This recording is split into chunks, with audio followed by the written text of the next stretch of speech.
আমরা বলছি আপনি দুনিয়ার রাজা হন না, দুনিয়ার রানী হন। কারণ আল্লাহ তাআলা আপনাকে দুনিয়ার মালিক বানিয়েছেন এবং আখিরাতের মালিক বানিয়েছেন। আপনি দুনিয়ারও মালিক, আখিরাতের মালিক। দুনিয়াকে আপনি ছেড়ে দেবেন না। অবশ্যই দুনিয়াতে আপনার প্রচণ্ড শক্তিশালী অবস্থান আপনার লাগবেই, কিন্তু সেটা যেন not at the cost of আখিরাত। সেটা যেন আখিরাতের কষ্টে কোনোভাবেই, মানে আখিরাতের বিনিময়ে যেন সেটা না হয়।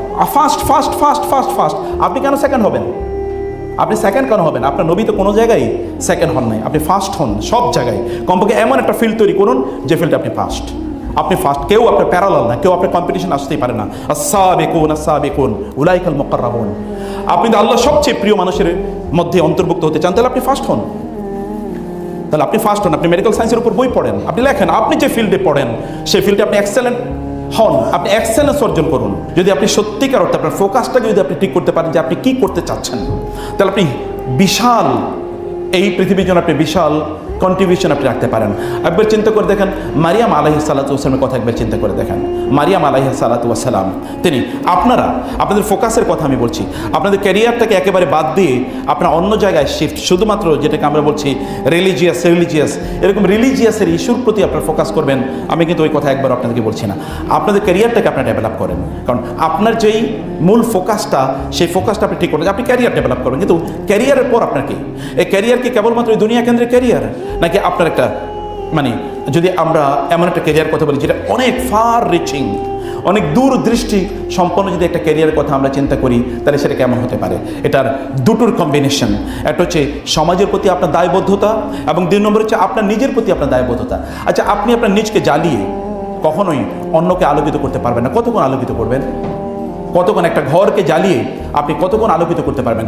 যতক্ষণ এটা অ্যাশে পরিণত না হবে ততক্ষণ পর্যন্ত আলোকিত করতে পারবেন, তারপর করতে পারবেন না। কিন্তু আপনার নিজকে আপনি অ্যালাইভ রেখে যদি আলোকিত করতে পারেন, তাহলে আপনি মানে বছরের পর বছর, যুগ যুগ ধরে আপনি আলোকিত করে যেতে পারেন। এবং কেবলমাত্র আপনার জীবদ্দশায় আপনি আলোকিত করবেন এরকম নয়, ইভেন আপনার মৃত্যুর পরেও আপনি আলোকিত করে যেতে পারেন। যেমন এই হলে যারা আপনারা আছেন, যার আলোচনা শোনার জন্যে অথবা যাকে কেন্দ্র করে আজকের এই আয়োজন, তিনি তো এখন থেকে 1500 বছর আগে মারা গিয়েছেন, but still he is so much, বরং আমি মনে করি যে তিনি এখন আগের চেয়ে আরও অনেক বেশি রিলেভেন্ট।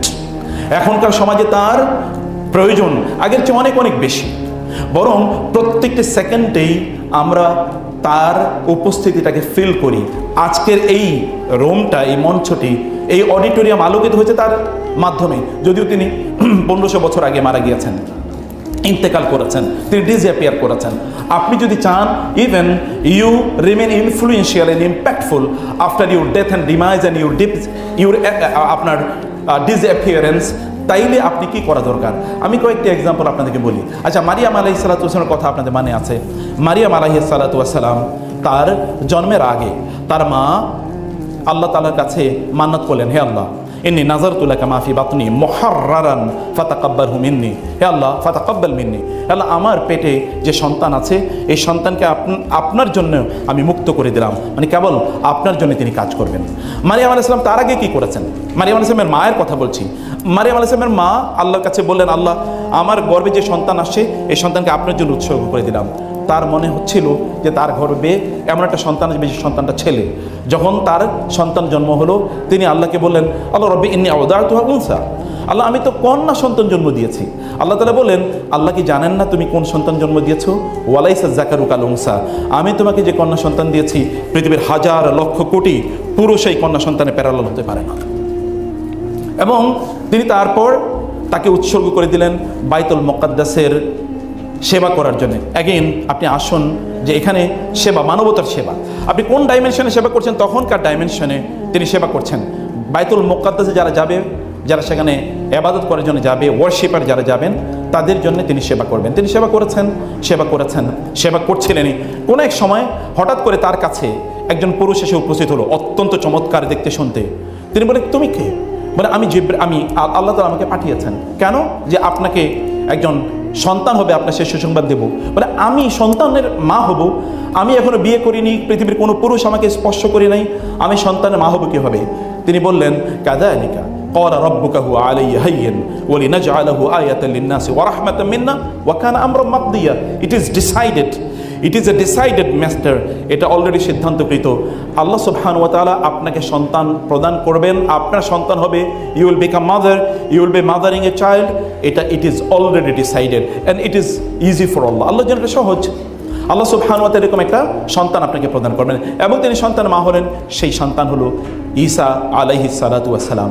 আপনি যদি মানব জাতির জন্য যদি কোনো কিছু করেন, যেমন মারিয়াম আলাইহিস সালাম তিনি করেছেন, সেখানে যারা নামাজ পড়তে বা সালাত আদায় করতে, জিকির আজকার করতে, ইবাদত করতে এসছে, তিনি তাদের সেবা করেছেন। কিভাবে? তিনি কখনো কখনো মসজিদকে ঝাড়ু দিয়েছেন, তিনি কখনো কখনো মুসল্লিদের জন্য পানি এর ব্যবস্থা করেছেন, পরিষ্কার পরিচ্ছন্নতার ব্যবস্থা করেছেন, অথবা নারী যারা সেখানে প্রেয়ার পড়তে আসবে তাদেরকে তিনি নাসিহা প্রদান করেছেন, তাদেরকে তিনি হালাকা প্রদান করেছেন। I don't know what she has done, কারণ এটার কোনো ডেসক্রিপশন কোথাও নাই, কিন্তু আই ক্যান ইমাজিন, আমি কেবল চিন্তা করতে পারি এরকম কাজই একজন নারী করে থাকেন। তো এই কাজগুলো তিনি করেছেন। যেমন আমাদের এখানকার vice chancellor sir, vice principal sir, ওনার ওয়াইফ, তিনি এরকম হালাকার কথা বলেছেন। কোরআন লার্নিং সেন্টার একবার আমি এসেছিলাম, সেখানে অনেক চমৎকার কিছু কাজ হয়। আপনি যখন মানবতার জন্য কোনো কিছু করবেন, আল্লাহ সুবহানাহু ওয়া তাআলা উইল গিফট ইউ, এইরকম গিফট আল্লাহ তাআলা দিতে পারেন। কখনো হতে পারে সেটা ঈসা আলাইহিস সালাতু ওয়াস সালামের মতো এমন একজন সন্তান, তিনি হয়তো নবী হবেন না, কিন্তু মানবতার জন্য তিনি প্রচণ্ড কল্যাণকর হবেন। এমন কিছু আল্লাহ সুবহানাহু দিতে পারেন। নারীদের অবদানের কথা আমি বলছি, আপনি একবার চিন্তা করে দেখেন তো খাদিজাতুল কুবরা রাদিয়াল্লাহু তাআলা আনহার কথা। খাদিজাতুল কুবরা রাদিয়াল্লাহু তাআলা আনহা তিনি কি করেছেন? আয়েশা রাদিয়াল্লাহু তাআলা আনহার সামনে খাদিজাতুল কুবরা এর কথা রাসূলুল্লাহ সাল্লাল্লাহু আলাইহি ওয়াসাল্লাম বেশি বেশি বলতেন। আয়েশা রাদিয়াল্লাহু তাআলা একবার বিরক্ত হয়ে বলেন, ইয়া রাসূলুল্লাহ, ওই বৃদ্ধা কবে মারা গেছে, তারে ছাড়া আপনি কাউকে চোখে দেখেন না? তার চেয়ে কত সুন্দরী স্ত্রী আল্লাহ তাআলা আপনাকে দিয়েছেন। রাসূলুল্লাহ সাল্লাল্লাহু আলাইহি ওয়াসাল্লাম একটু বিব্রত হলেন এবং বললেন, আয়েশা আপনি ঠিক বলেন নাই, খাদিজার চেয়ে উত্তম কাউকে আল্লাহ তাআলা আমাকে প্রদান করেন নাই। খাদিজাই একমাত্র নারী, সাদ্দাকাতনি ইয কাযাবা বিয়ান নাস, মানুষ যখন আমাকে অস্বীকার করেছিল, she is the first lady to believe in me, তিনি সর্বপ্রথম নারী যিনি আমার প্রতি বিশ্বাস স্থাপন করেছেন। এবং তিনি তার সম্পদ, তিনি আমাকে সাহায্য করেছেন যখন লোকেরা আমাকে প্রত্যাখ্যান করেছিল। তার সম্পদ আমার দ্বীনের কাজে লেগেছে এবং তিনি আমাকে সন্তানের বাবা বানিয়েছেন। আর আপনারা কেউ আমাকে সন্তান দিতে পারেন নাই। তিনি অত্যন্ত প্রমিনেন্টলি তিনি উল্লেখ করলেন যে রাসূলুল্লাহ সাল্লাল্লাহু আলাইহি ওয়াসাল্লামের দ্বীনের কাজে খাদিজার সম্পদ লেগেছে। এবং আল্লাহর কসম, আমি জানি না খাদিজার সম্পদ যদি না থাকতো তাহলে এই অডিটোরিয়ামের এই আলোকসজ্জা, এই নিচেও ইসলাম এসে পুস্তকের আমি জানি না। I don't know, because Khadija radiyallahu ta'ala anha not only physically but financially contributed to the propagation and the preaching and the expansion of Islam. ইসলামের আজকের যে বিস্তৃতি, এই বিস্তৃতির পেছনে যদি একজন মানুষের অবদান সবচেয়ে বেশি উল্লেখ করতে হয়, তার নাম হচ্ছে খাদিজাতুল কুবরা রাদিয়াল্লাহু তাআলা, the first lady to believe in the Prophet sallallahu alaihi wasallam and the first lady to help him physically, financially and mentally or spiritually. তিনি বলেছেন, আমি যখন বাইরে কষ্ট পেতাম তখন আমি ঘরে যেতাম, আমার স্ত্রী আমাকে সান্ত্বনা প্রদান করতো। এবং আপনারা জানেন যে রাসূলুল্লাহ সাল্লাল্লাহু আলাইহি ওয়াসাল্লামের জীবনে একটা বছরকে বলা হয় আমুল হুজুন, বা একটা কষ্টের বছর, একটা দুঃখের বছর। একটা দুঃখের বছর কোনটা জানেন? The year when he lost his wife Khadija, যখন তার স্ত্রী খাদিজা মারা গিয়েছেন, সেই বছরটাকে কষ্টের বছর বলা হয়। এরপরে আপনি আসেন আয়েশা রাদিয়াল্লাহু তাআলার কথা। আয়েশা রাদিয়াল্লাহু, আপনারা জানেন আয়েশা রাদিয়াল্লাহু তাআলা আনহার মোর দ্যান 10,000 স্টুডেন্ট ছিল, যারা সাহাবায়ে কেরাম এবং সিনিয়র সাহাবী, তার স্টুডেন্ট ছিল। আমি বোনদেরকে বলছি, একবার চিন্তা করে দেখুন যে সেই যুগের একজন নারী, more than 10,000 companions of the prophet সাল্লাল্লাহু আলাইহি ওয়াসাল্লাম ওয়ার হার ডাইরেক্ট স্টুডেন্ট। তারা তার কাছ থেকে কোনোভাবে তার কাছ থেকে শিখেছে। রাসূলুল্লাহ সাল্লাল্লাহু আলাইহি ওয়াসাল্লামের স্ত্রীদের মধ্যে দুটো ভাগ ছিল, মানে দুইটা গ্রুপ ছিল। একটা গ্রুপ হলো মানে আয়েশা রাদিয়াল্লাহু তাআলার নেতৃত্বে, আর একটা গ্রুপ হল উম্মু সালামা রাদিয়াল্লাহু তাআলার নেতৃত্বে। এবং এই দুই গ্রুপ মানে তাদের নিজস্ব একটা বলয় ছিল, এই গ্রুপের অধীনে কিছু ছিল, ওই গ্রুপের অধীনে কিছু ছিল। এর মধ্যে যেই দিন রাসূলুল্লাহ সাল্লাল্লাহু আলাইহি ওয়াসাল্লাম আয়েশা রাদিয়াল্লাহু তাআলার ঘরে থাকতেন, ওই দিন রাসূলুল্লাহ সাল্লাল্লাহু আলাইহি ওয়াসাল্লামের ঘরে অনেক বেশি উপহার, গিফট যেত, সাহাবায়ে কেরামরা গিফট দিতেন। এর মধ্যে উম্মে সালামার গ্রুপটা তারা খুব খেপলো, সব গিফট ওই করে, যে আমাদের ঘরে গিফট আসে না কেন। তারা এবার খেপলেন, খেপে তারা এবার বললেন যে একজনকে বললেন, যাও তুমি যাও, উম্মে সালামাকে বললেন তুমি যাও, তুমি গিয়ে তারপরে রাসূলুল্লাহ সাল্লাল্লাহু আলাইহি ওয়াসাল্লামকে বলো যে তিনি আমাদের ঘরেও যেন কিছু হাদিয়া আসে, কিছু গিফট আসে, এই ব্যবস্থা যেন তিনি করেন। তিনি গেলেন, যাওয়ার পরে প্রথম বললেন, ইয়া রাসূলুল্লাহ, আপনার এই যে স্ত্রী আমাকে পাঠিয়েছেন, তারা বলেছেন যে ওই ঘরে কেন গিফট সব যায়, আমাদের ঘরে কিছু গিফট আসে না কেন। তিনি কিচ্ছু বলেন, আবার গেলেন, কিছু বলেন, আবার গেলেন, কিছু বললেন না। এরপরে চতুর্থবার রাসূলুল্লাহ বললেন, তোমরা আমাকে আয়েশাকে নিয়ে ডিস্টার্ব করো না তো, তোমরা জানো আমি যখন আয়েশার ঘরে থাকি তখনই কেবল কোরআন নাজিল হয়। কোরআন তখনই নাজিল হতো যখন আয়েশার ঘরে থাকতাম আমি। এই আয়েশা রাদিয়াল্লাহু তাআলা আনহা, তিনি একবার তার ভাতিজা, ওরওয়া তার নাম, তার ভাগিনা ওরওয়া। ওরওয়া একবার বললেন, আমি একবার আয়েশার ঘরে গেলাম রাদিয়াল্লাহু তাআলা, এর মধ্যে রাসূল সাল্লাল্লাহু আলাইহি ওয়াসাল্লাম ইন্তেকাল করেছেন, তার ঘরে গেলাম। ঘরে যাওয়ার পরে দেখলাম এটা ফজরের নামাজের পর, যেটা সলাতুদ দোহায়ের সময়, সলাতুদ দোহায় তিনি দাঁড়িয়ে আছেন এবং তিনি কোরআন তেলাওয়াত করছেন অস্ফুট স্বরে। সেখান থেকে কিছু আওয়াজ বেরোচ্ছে, আমি একটু কান ফুফুতো, আমি একটু কান পেতে শুনলাম তিনি বলছেন কি, তিনি পড়ছিলেন ফামান্নাল্লাহু আলাইনা ওয়া ওয়াকানা আযাবাস সামুম ইন্না কুন্না মিন ক্বাবলু, মানে তিনি এই আয়াতটা তেলাওয়াত করছিলেন যে আমরা ইন্না কুন্না ফি আহলিনা মুশফিকিন ফামান্নাল্লাহু আলাইনা ওয়া ওয়াকানা আযাবাস সামুম, আমরা দুনিয়াতে যখন জীবন যাপন করতাম তখন আমরা খুবই আতঙ্কে থাকতাম আখিরাত নিয়ে, জাহান্নাম নিয়ে, এবং আল্লাহ সুবহানাহু ওয়া তাআলা সেই ভয়ের কারণে ফামান্নাল্লাহু আলাইনা, আল্লাহ আমাদের উপর অনুগ্রহ করেছেন, ওয়া ওয়াকানা আযাবাস সামুম, এই জাহান্নামের লু হাওয়ার, বিষাক্ত হাওয়ার অথবা এই যে উত্তপ্ত হাওয়ার যে শাস্তি, এটা থেকে আল্লাহ তাআলা আমাদেরকে রক্ষা করেছেন। এই আয়াতটা তিনি পড়ছেন, এটা জান্নাতীরা বলবেন কিয়ামতের দিন জান্নাতে গিয়ে, এই আয়াতটা তিনি পড়ছেন আর তিনি কাঁদছেন, আয়াতটা পড়ছেন তিনি কাঁদছেন, আয়াতটা পড়ছেন তিনি কাঁদছেন। এবং একটা সময় এমন হলো, তিনি বললেন যে আমি অনেকক্ষণ ঘন্টাখানেকের মতো দাঁড়িয়ে থাকলাম, দেখলাম একটা আয়াতে পড়ছেন আর তিনি কাঁদছেন। আমি ভাবলাম একটু বাজারে যাই, বাজার থেকে একটু ফিরে আসি। বাজারে গেলাম, ঘন্টাখানেকের মতো বাজারে কাটালাম, আবার ফিরে আসলাম, এসে দেখলাম তিনি দাঁড়িয়ে ওই একই আয়াত তেলাওয়াত করছেন এবং তিনি একই আয়াত তেলাওয়াত করছেন আর তিনি কাঁদছেন। এরকম একজন নারীর জন্যে কেন আসমান থেকে ফেরেশতা জিবরিল নাজিল হবেন না এবং কেন বলবেন না ইয়া রাসূলুল্লাহ, যেমন এর আগে খাদিজাতুল কুবরা এর ব্যাপারে রাসূল সাল্লাল্লাহু আলাইহি ওয়াসাল্লাম একবার আছেন এবং এর মধ্যে রাসূল সাল্লাল্লাহু আলাইহি ওয়াসাল্লাম জিবরিল আসেন এবং বলেন ইয়া রাসূলুল্লাহ কিছুক্ষণ পরে খাদিজা আপনার কাছে আসবে এবং আল্লাহ তাআলা আমাকে পাঠিয়েছেন আমি যেন আল্লাহর পক্ষ থেকে খাদিজার জন্য যে সালামটা আছে এটা আপনার কাছে পৌঁছে দিই। আল্লাহ তাআলা খাদিজাকে সালাম পাঠিয়েছেন, ইয়া রাসূলুল্লাহ আল্লাহর সালামটা খাদিজাকে আপনি পৌঁছে দেবেন, কিন্তু আমার একটা অনুরোধ আছে, আমার সালামটাও একটু আপনি খাদিজাকে পৌঁছে দিয়েন। আপনি কেন ইমাজিন যে আল্লাহ সালাম পাঠাচ্ছেন আপনার জন্য? Can you expect that Jibril will also send সালাম টু ইউ, আপনার জন্য? আপনি সেই জায়গায় আপনার নিজেকে উন্নীত করতে পারেন। And it is only possible for the women. I have not narrated any story relating to men. আমি কিন্তু পুরুষদের কোনো কথা বলছি না, আমি কিন্তু নারীদের কথা বলছি, যে নারীরা can raise your status to this level. আপনি এই জায়গায় আপনার নিজকে নিয়ে যেতে পারেন, এমন একটা সম্মান বা মর্যাদায় আপনার নিজকে নিয়ে যেতে পারেন। অথবা জিবরিল এসে একবার বলবে রাজে হাফসা ফা ইন্নাহা সাওয়ামা কাওয়ামা, রাসূল সাল্লাল্লাহু একবার এসে বললেন ইয়া রাসূলুল্লাহ আপনি কিন্তু হাফসার সাথে ভালো ব্যবহার করবেন, হাফসাকে রাগাবেন না, হাফসার সাথে কোনো রাগান্বিত হয়ে কথা বলবেন না, কারণ হাফসা সাওয়ামা কাওয়ামা, হাফসাকে আল্লাহ প্রচণ্ড ভালোবাসেন, হাফসাকে আল্লাহ তাআলা প্রচণ্ড ভালোবাসেন। এই কথা জিবরিল এসে রাসূলুল্লাহ সাল্লাল্লাহু আলাইহি ওয়াসাল্লামকে নাসিহা করছেন, রাসূল নাসিহা করেন মানুষকে, জিবরিল এসে রাসূলকে নাসিহা করছেন।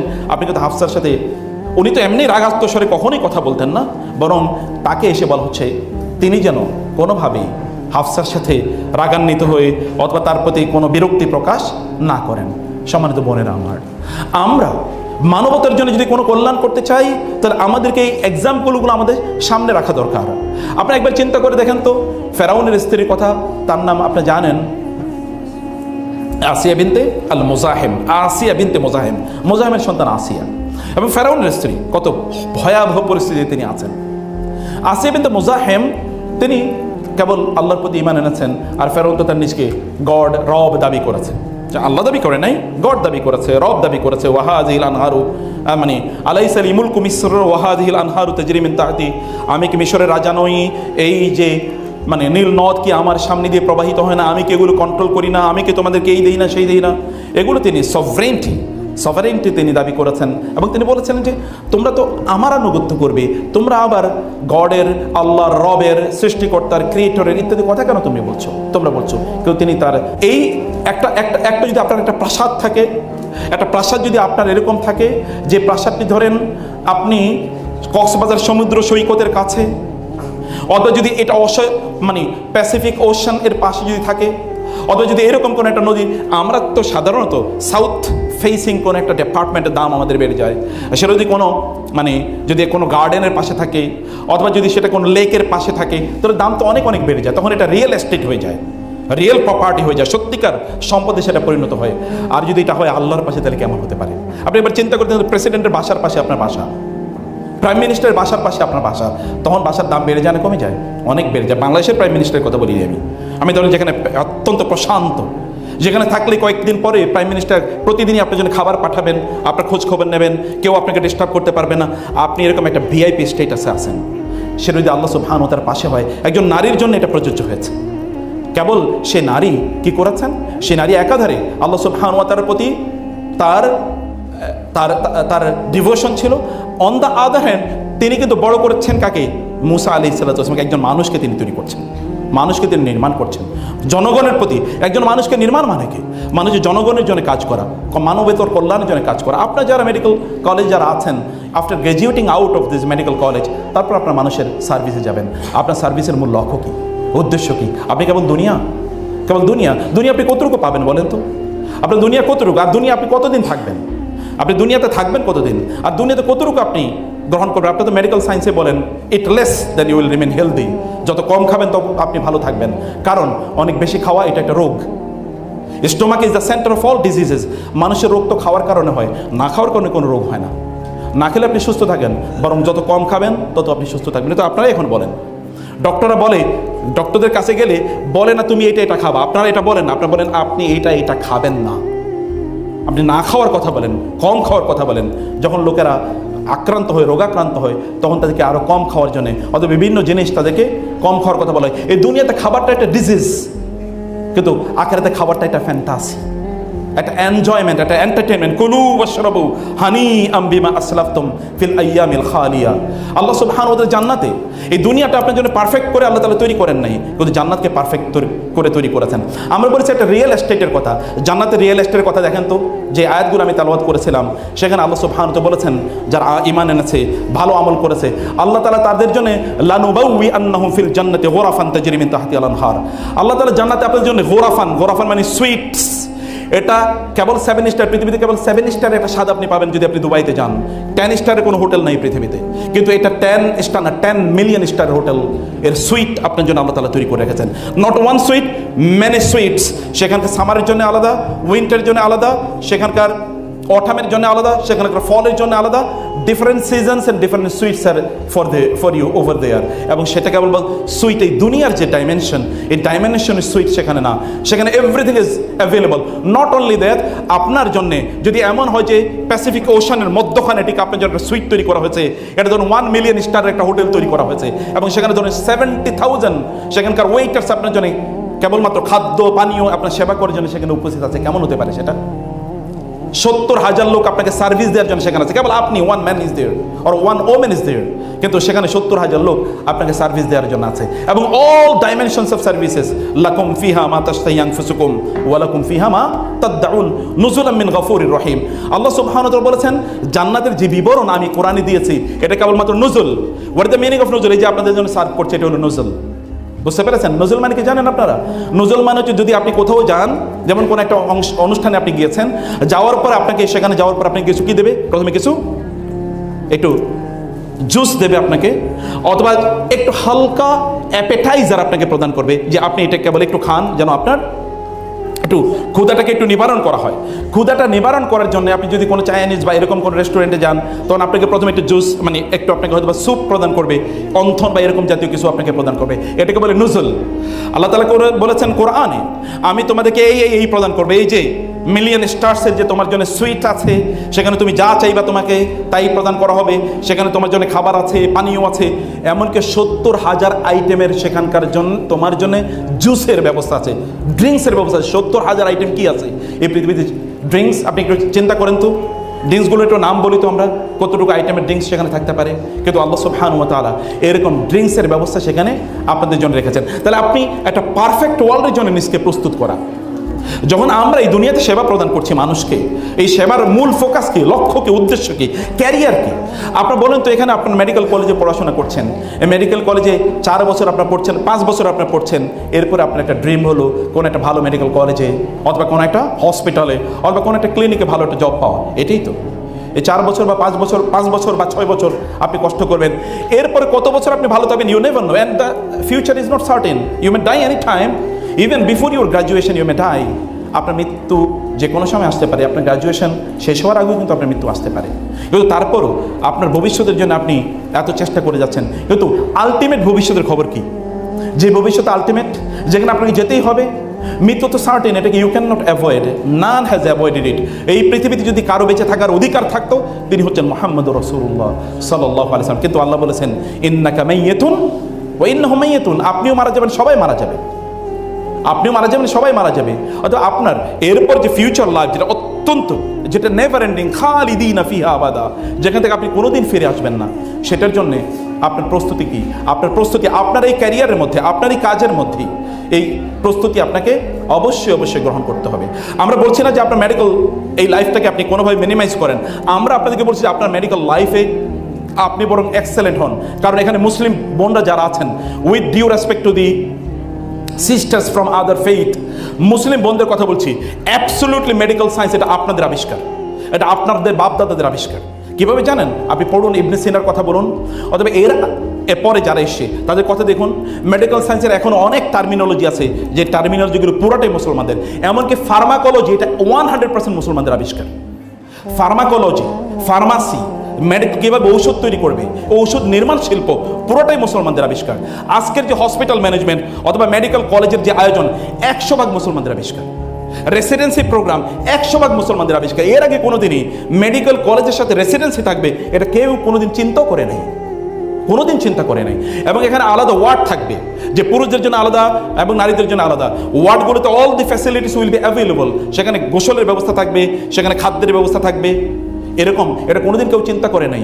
বরং মুসলমানদের সোনালী যুগ, এখন থেকে আমি 1200 বছর আগের, 1100 বছর আগের, 1000 বছর আগের কথা বলছি, কেউ যদি হসপিটালে ভর্তি হতো তাহলে তার 100% ফ্রি ট্রিটমেন্ট দেওয়া হতো। শুধু তাই না, হসপিটালে ভর্তি হয়ে যাওয়ার পর তার খাদ্য পানীয় জামা কাপড় তাকে দেওয়া হতো। শুধু তাই না, যখন তিনি সেখানে রিলিজ হতেন তখন তাকে কিছু পেটি ক্যাশ দেওয়া হতো। বুঝছেন তো পেটি ক্যাশ মানে? তাকে কিছু টাকা দেওয়া হতো। কারণ কি? এই যে লোকটা তো কাজে এতদিন কাজ করতে পারে নাই, হসপিটালে ছিল, এখন তিনি এখান থেকে গিয়েই যে তিনি কাজে নামবেন তা তো তিনি করতে পারবেন না। তাহলে তিনি আগামী 8, 10, 15 দিন অথবা 20 দিনের তার জন্য খাবারের জন্য তাকে না দৌড়াতে হয়, কারণ তার শারীরিক কন্ডিশনটা আগের মতো একটা অবস্থায় আসা পর্যন্ত তিনি চলবেন কীভাবে, এই কারণে তাকে কিছু পয়সাও দিয়ে দেওয়া হতো। এটা এই পৃথিবীতে আপনি দেখেন তো এরকম একটা নজির আপনি এখন খুঁজে পান কিনা? এখন সার্টিফিকেট ছাড়া আপনি মেডিকেল প্র্যাকটিস করতে পারবেন না। এটা মুসলমানরা এখন থেকে 1200 বছর আগে এটা বাগদাদে তৎকালীন খলিফারা বাধ্যতামূলক করে দিয়েছে। Without certification granted by the government কেউ কোনো মেডিকেল প্র্যাকটিসই করতে পারবে না, কেউ কোনোদিন করতে পারবে না। প্রায় 300 থেকে 350 বছর পর্যন্ত ইউরোপে মেডিকেল কলেজগুলোতে মুসলমানদের লিখিত বইগুলো পাঠ্য বই ছিল, কিন্তু এখন আপনাদের মেডিকেল কলেজে কাদের পাঠ্য বই পড়েন আপনারা?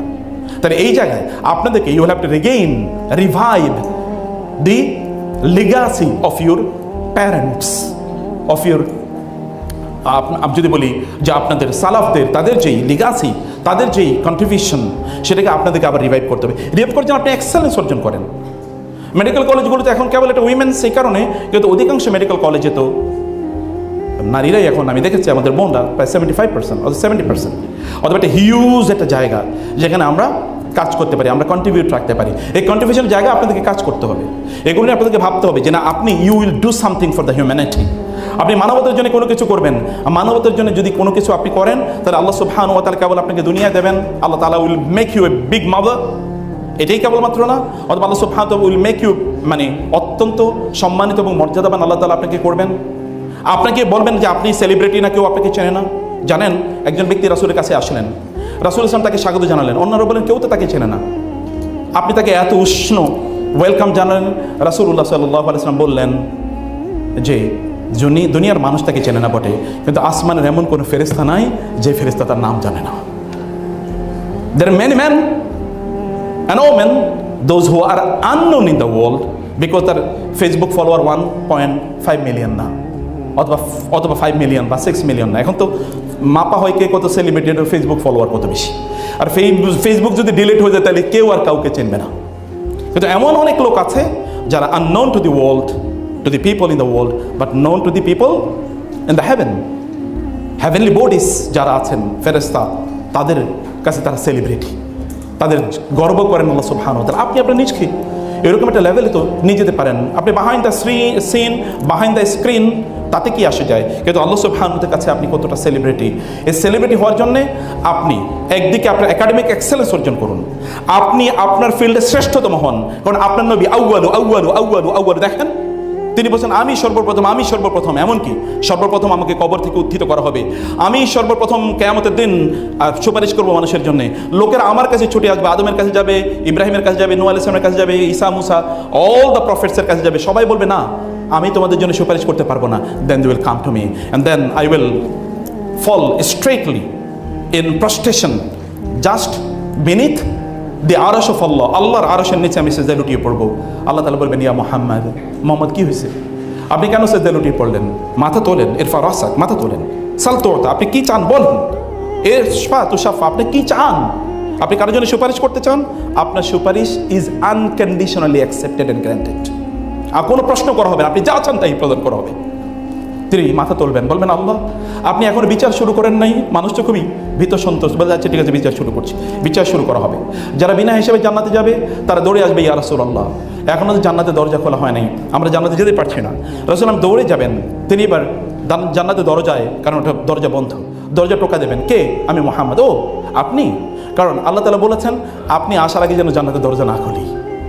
তিনি যাবেন, জান্নাতে দরজা খুলে দেওয়া হবে, অন্যরা ঢুকতে চাইবে, বলে না না কেউ ঢুকতে পারবে না, until he is the first man to enter into the paradise. তিনি প্রথম জান্নাতে ঢুকবেন, তিনি প্রথম তার পাটা জান্নাতে রাখবেন, এরপরে তিনি বের হয়ে বলবেন নাও অন্যদিকে যাও, ঢুকতে দাও। He is the first and he is the first to be resurrected from the grave. তিনি প্রথম যিনি কবর থেকে উঠবেন, তিনি প্রথম যিনি জান্নাতে প্রবেশ করবেন। আনা হামিলু লিওয়াইল হামদ ইয়াউমাল কিয়ামা, আমার হাতে কেবলমাত্র পতাকা থাকবে, তখন লোকেরা চিনবে না ওইখানে যেতে হবে, ওইখানে গেবে, এবং কেবলমাত্র তার কাছে সেদিন পানি থাকবে। Fast fast fast fast fast. আপনি কেন সেকেন্ড হবেন? আপনি সেকেন্ড কেন হবেন? আপনার নবী তো কোনো জায়গায় সেকেন্ড হন নাই, আপনি ফার্স্ট হন সব জায়গায়। কমপক্ষে এমন একটা ফিল্ড তৈরি করুন যে ফিল্ডে আপনি ফার্স্ট।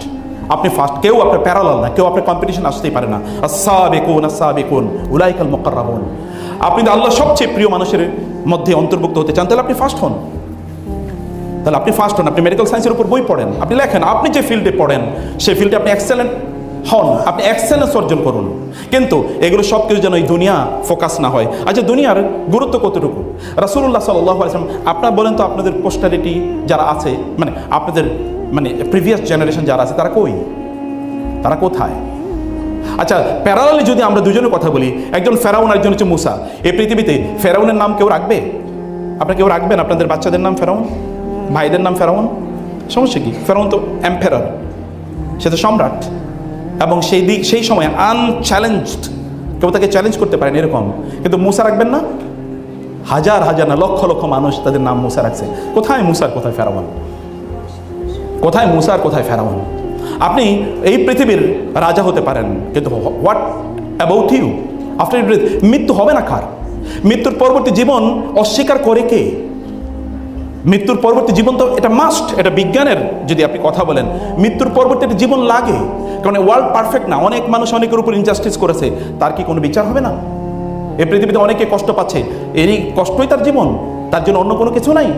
অবশ্যই আছে। আপনারা এখন কষ্ট করছেন পড়াশোনা করে, আপনার জন্য ভবিষ্যতে কোনো কিছু নাই। Future is admitted by everyone. তাহলে এই পৃথিবীর পরের ফিউচার কেন থাকবে না? অবশ্যই থাকা উচিত, লজিক্যাল কনসিকুয়েন্স। এটা অবশ্যই অবশ্যই আমাদেরকে সেটা অবশ্যই থাকা দরকার। সে কারণে আপনাদের ফোকাস যেন আখিরাত কেন্দ্রিক হয়। রাসূলুল্লাহ সাল্লাল্লাহু আলাইহি ওয়াসাল্লাম তিনি বলেছেন, এই দুনিয়ার উদাহরণ তিনি বলেছেন, এই দুনিয়া হচ্ছে এরকম মালি ওয়ালিদ দুনিয়া এবং আমার, এটার উদাহরণ কি? তিনি বলেছেন এই দুনিয়া হচ্ছে, দুনিয়ার এটার ব্যাপ্তি হচ্ছে এতটুকু যে কোনো একজন কাররাকিবি, যেমন কোনো একজন আগন্তুক অথবা একজন ট্রাভেলার, তিনি কোনো একটা জায়গায় যাচ্ছেন, হঠাৎ করে তার একটু রেস্ট নিতে হলো, একটা গাছের নিচে, তৎকালীন সময় গাছের নিচে বসলো। এখন কোনো একটা হাইওয়ে রেস্টুরেন্টে তিনি বসলেন এবং তিনি একটু চা বা পানি খেলেন, তারপরে তিনি আবার তার সফর শুরু করে দিলেন। যদি একজন মানুষের এই দুনিয়ার উপস্থিতিটা এতটুকু হয়, যে এতটুকু সময়ের জন্য, আচ্ছা আখিরাতের ব্যাপ্তি কতটুকু বলেন তো? 1 বছর, 2 বছর, 100 বছর, 1 million, 1 trillion, 1 trillion light years? Is there any end? Is there any hope and possibility that you will come back to this world? কোনো সুযোগই নাই। তাইলে আপনি জানেন, আপনার ম্যাথমেটিক্সে পড়েছেন, ইনফাইনাইটকে যদি ফাইনাইট দিয়ে কখনো কি করা হয়, ভাগ করা হয়, ডিভাইড করা হয়, তাহলে রেজাল্ট কি হবে? Result zero. রেজাল্ট তো জিরো, কারণ এটা আপনি ইনফাইনাইটকে আপনি ফাইনাইট দিয়ে কীভাবে বিয়ে করবেন? ওটা তো অসীম, এটা তো সসীম, এটা কোনোদিন হতেই পারে না। অতএব আখিরাতের তুলনায় এই দুনিয়ার কোনো অস্তিত্বই নাই। সেই দুনিয়া কেন্দ্রিক আমাদেরকে জীবন যাপন করার অত্যন্ত গুরুত্ব রয়েছে, অত্যন্ত ইয়ে রয়েছে। কিন্তু তার মানে আপনি দুনিয়ার কিছু হবে না, না, আমরা বলছি আপনি দুনিয়ার রাজা হন, দুনিয়ার রানী হন। কারণ আল্লাহ তাআলা আপনাকে দুনিয়ার মালিক বানিয়েছেন এবং আখিরাতের মালিক বানিয়েছেন। আপনি দুনিয়ারও মালিক, আখিরাতের মালিক। দুনিয়াকে আপনি ছেড়ে দেবেন না। অবশ্যই দুনিয়াতে আপনার প্রচণ্ড শক্তিশালী অবস্থান আপনার লাগবেই, কিন্তু সেটা যেন not at the cost of আখিরাত, সেটা যেন আখিরাতের কষ্টে কোনোভাবেই, মানে আখিরাতের বিনিময়ে যেন সেটা না হয়।